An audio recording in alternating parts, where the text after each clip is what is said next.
European Union leaders have gathered for a fresh round of talks to discuss the food crisis triggered by the war in Ukraine.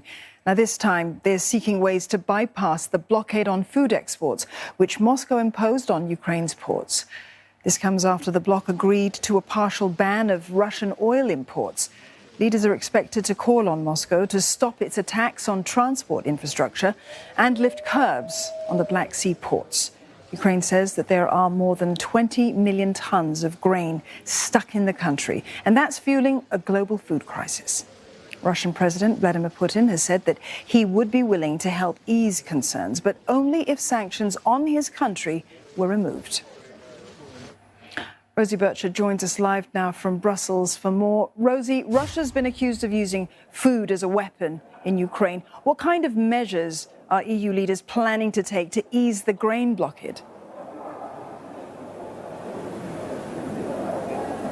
You talked there about a global food crisis. Let's just reflect on that for a second. United Nations Secretary General Antonio Guterres has warned that this conflict in Ukraine is threatening tens of millions of people worldwide with malnutrition and hunger. It's with that in mind that EU leaders are trying to look at the details of a plan for how to get this grain out of Ukraine. Tens of millions of tons of grain stuck inside Ukraine at the moment due to those Russian forces blockading Black Sea ports. Now, Ukraine is a major food exporter. It produces about 50% of the world's sunflower oil, about 15% of its corn, 12% of its wheat.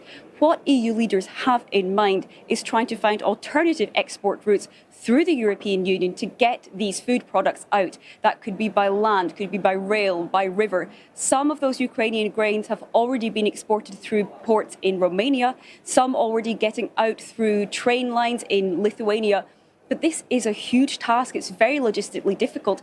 And of course, the stakes are incredibly high. Logistically difficult, but at the same time, Russia has blamed EU sanctions for this growing food crisis. How would the latest curbs on Russian oil, though, Rosie, affect any plans to negotiate with Moscow now?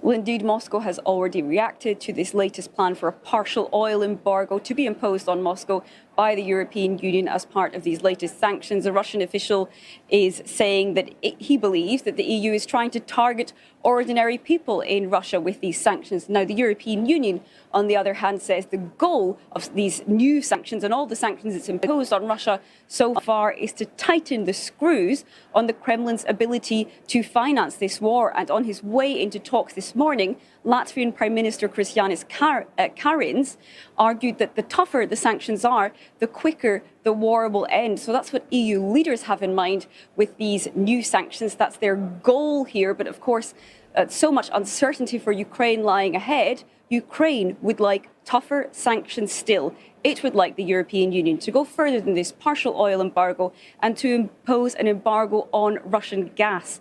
That is something on which there's no consensus within the bloc just now. It's a very tricky topic due to the European Union's long-term dependence on Moscow for energy supplies.